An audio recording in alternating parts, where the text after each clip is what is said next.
வணக்கங்க. என் பேர் ரமேஷ். நான் ஒரு பிடெக் கெமிக்கல் இன்ஜினியரிங் பட்டதாரி. ஒரு கம்பெனியில் கெமிக்கல் இன்ஜினியராக வேலை பார்த்துட்டு இருந்தேன்.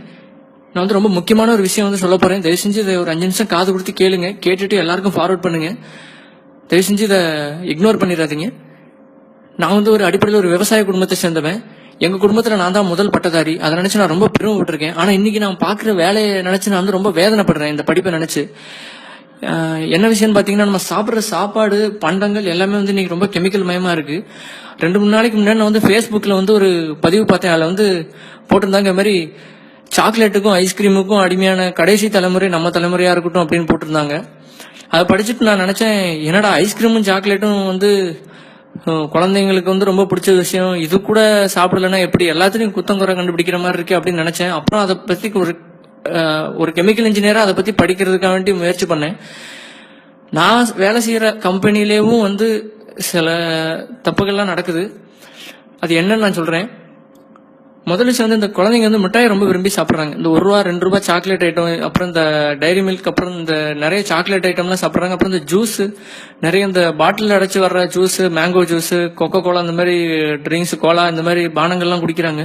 அது எல்லாமே ஒன்று கூட ஒரிஜினல் இல்லைங்க. எல்லாமே ரொம்ப மோசமான கெமிக்கல்களால செய்யப்படுது. இது நீங்க நிறைய ஃபார்வர்ட் மெசேஜை கேட்டிருப்பீங்க. இருந்தாலும் கொஞ்சம் பொறுமையா கேளுங்க. முதல்ல இந்த மிட்டாய்கள் ₹1-2 மிட்டாய்லாம் இந்த ஸ்ட்ராபெர்ரி, மேங்கோ இந்த மாதிரி ஃபிளேவர் வருதுங்க. அது எதுவுமே உண்மையாலே மாம்பழமோ இல்ல ஸ்ட்ராபெரி பழமோ போட்டா அந்த மிட்டாய் ஒரு ₹10-12 விலைக்கு விற்கணும். ஏன்னா ஸ்ட்ராபெரியோடைய விலை அந்த மாதிரி.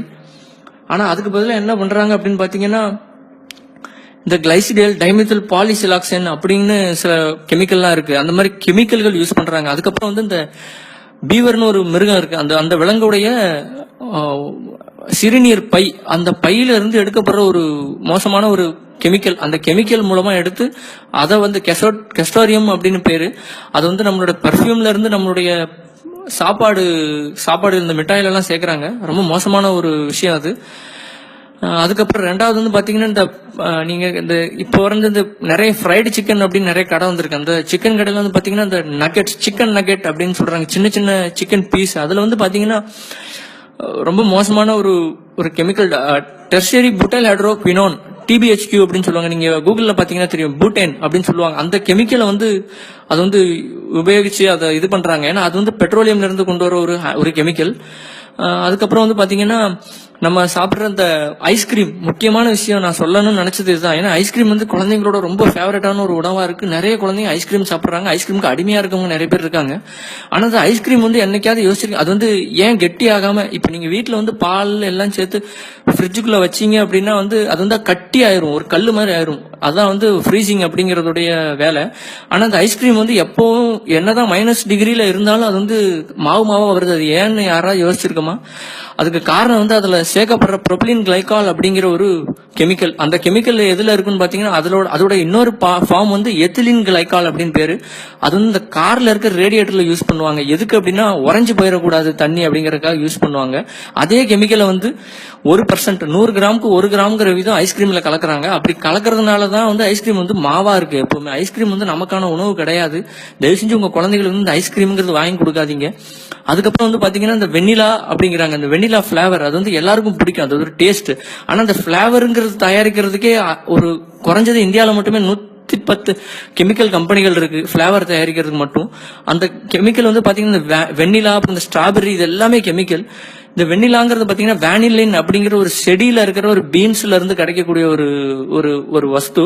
அந்த பொருளை பாத்தீங்கன்னா, வேனிலின் என்ன பண்றாங்கன்னா, இப்ப சிந்தட்டிக்கா சில கெமிக்கல்கள், பெட்ரோ கெமிக்கல், இந்த குவாகால் அப்படின்னு சொல்லுவாங்க. அந்த பெட்ரோ கெமிக்கல், அதாவது பெட்ரோல் எடுக்கிறோம் இல்லையா, க்ரூட் ஆயில் எடுக்கிறோம் இல்லையா, அந்த க்ரூட் ஆயில இருந்து டெரைவ் பண்ற ஒரு தயாரிப்பு அந்த கெமிக்கல்.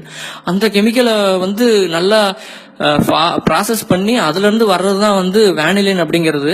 உண்மையான வேனிலின் ரொம்பவும் காஸ்ட்லியான, இந்த குங்குமப்பூ மாதிரி ஒரு தாவரம் அது. ஏன்னா அது இந்த மடகாஸ்கர், அப்புறம் தென்மேற்கு ஆசியா கண்டங்கள்ல சில நாடுகள்ல மட்டும்தான் அது விளையுது.